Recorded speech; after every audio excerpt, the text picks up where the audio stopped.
How do you get a bunch of TikTok watching, waiting for lunchtime, glossy-eyed teenagers to think?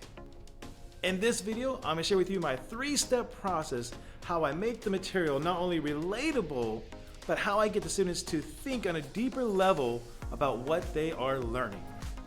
If this is the first time meeting, my name is Gabriel Vigil. I've been teaching in Southern California for a total of 18 years.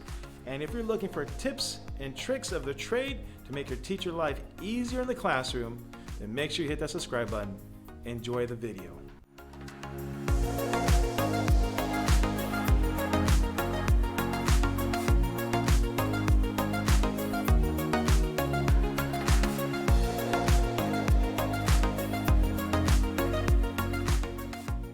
When I first started teaching, my goal was to get my students to retain as much information as possible, to remember dates, facts, and people. But somewhere along my teaching journey, I realized that was a pointless goal to have, because if they wanted the answer to any of those things, all they had to do was go to the computer and Google it. So if having them retain the information was no longer my goal, then what was my goal? What did I want my students to leave my classroom being able to do? Think! Yes, that is it. I wanted them to be able to think. They still have to have the basic information, the framework for how the material is going to be related to them, but the ultimate goal is to have them think about what they are learning, and more importantly, to think about what they believe. At the beginning of the year, I tell my students, I want them to ponder this question all year long. And that question is, do they really believe what they think they believe? This 3-step process is how I get my students to relate to the material as well as to think about their beliefs as we're taking notes.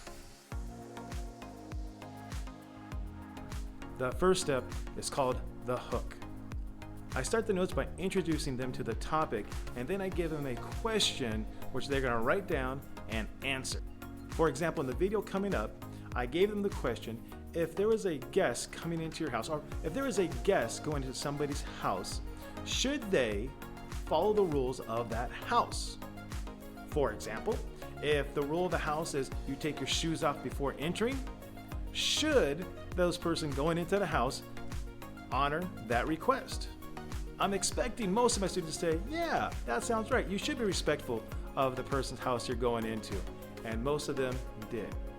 Here's the clip of the students responding to the question. I would say yes and no. Like, don't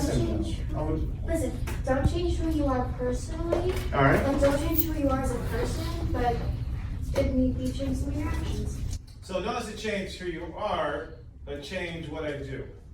Some of your actions. So my action. Okay, go ahead. No, they should be themselves, but take off your dirty shoes because I just mopped the house. Don't All right.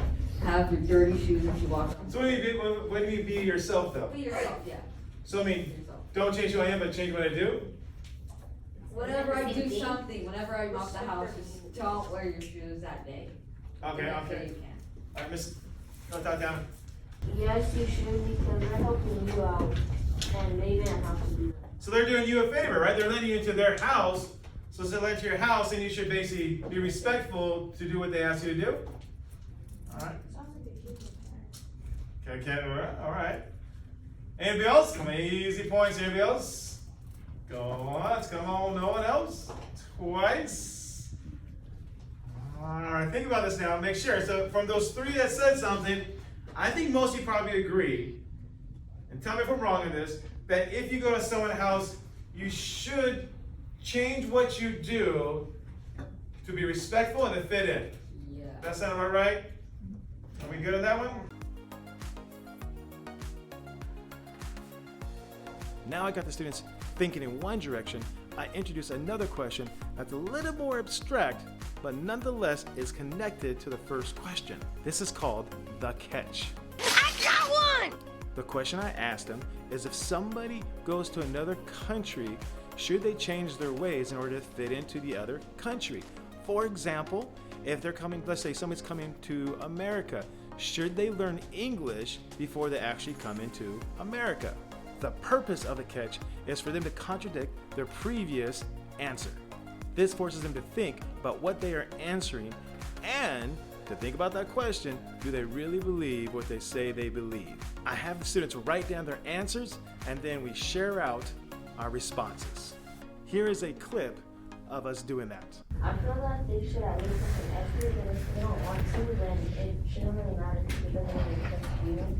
Alright, so they should make an effort, but If they don't want to, then it shouldn't really matter because it doesn't affect you. Like if I didn't want to, like if I was a Spanish speaker, like only spoke Spanish, yeah. then if I wanted to talk to you and like I didn't want to learn English, it shouldn't really matter because it doesn't really affect you. All right. It only affects me. So I think what you're saying is it'd be good if they did, but they shouldn't be required to because it doesn't affect people that don't speak it, right? If it did affect us that didn't speak it, would you change your mind? Yeah. We'll get to that in a second. Ms. King? I would say like it's not like a necessity. Like if someone were to like go to America and they didn't like speak English whatsoever, they didn't have to learn. And they wouldn't have to celebrate our traditions if it's not their own. But here's the question though. If someone comes into my house, shouldn't they basically take on my things I do in my house? So if somebody comes into my country, shouldn't they do what we do in this country?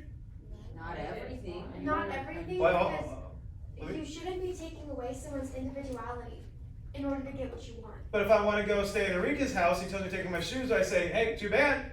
I keep my shoes on. I'm coming in. That's the polite thing to That's do. just disrespect. But it's certain things that Doesn't are matter. okay, and there's certain things that aren't okay. Taking your shoes off, asking someone to take their shoes off in your house, yeah, that's fine. But like telling someone that they need to learn English and they need to celebrate your traditions in order to be accepted here, that's taking away their individuality and making them feel like they can't speak what they want to speak and believe what they want to believe and celebrate what they want to celebrate. But the response to that is, well, if you're not comfortable doing that, then you should be coming to this, what? That'd be the response. Aiden? At least learn some English so you can understand what we're saying. But they don't really have to celebrate our traditions. They should at least just know how to speak English. And if someone, Should be required. what? I mean, hey, if you want to come to this country, you gotta learn English.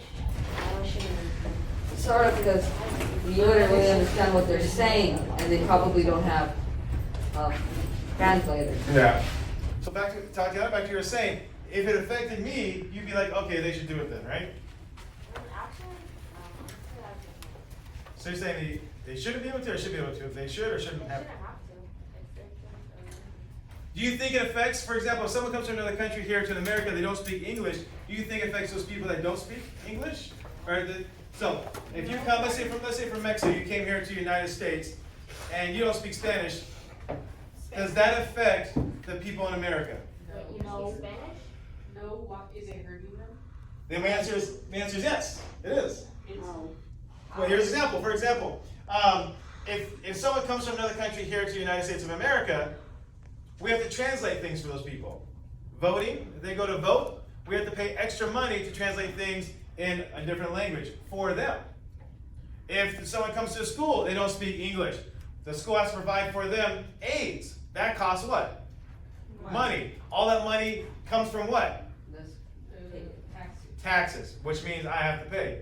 So I am paying for people coming to another country because they don't speak English. I'm paying because they chose not to learn English. How's that fair to people like me? With the whole taxes, I feel like that was greedy. Like if you said like it comes out of your taxes, then that's cool. Because if you didn't want it to come out of your taxes, then why do I feel like I'm saying it wrong? You're saying selfish because I don't want to pay for somebody else to learn. But the question once again is, should we be required to help them out?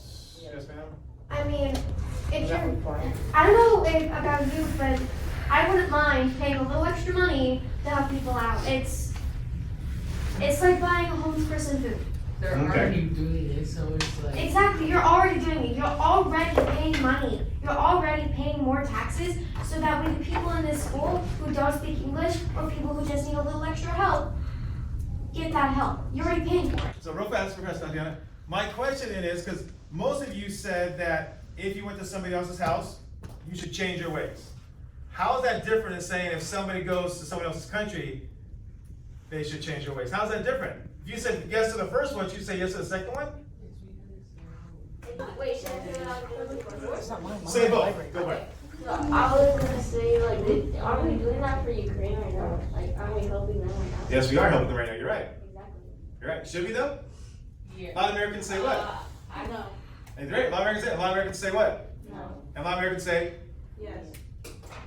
Like I should. Something We're like that. doing it anyway. We're doing it. We're doing it anyway. We're doing it The third step is the connection. Now that students had a chance to really think about what they believe, I now take the information and I weave it through those questions and tie it all together. This is the connection. In this lesson, we're learning about the Texas independence and how Mexico wanted the Texans to give up slavery as well as some other conditions. And so it goes back to the question, should the Texans, and here's how we connect it together, should the Texans give up their ways in order to fit in with what Mexico wanted? So you can see that going from one question to the other question, now to this, they have to ponder everything together. By this point in lessons, the students are finally able to make those connections, those associations like, I see what's going on here. And that is the beauty of this. It makes the students think about what they are learning. I hope you enjoyed this video and you found the information valuable. If you're looking for more tips and tricks of the trade, please click one of the videos you see up here. And remember, together we can make our lemon days into lemonade weeks. Stay zesty.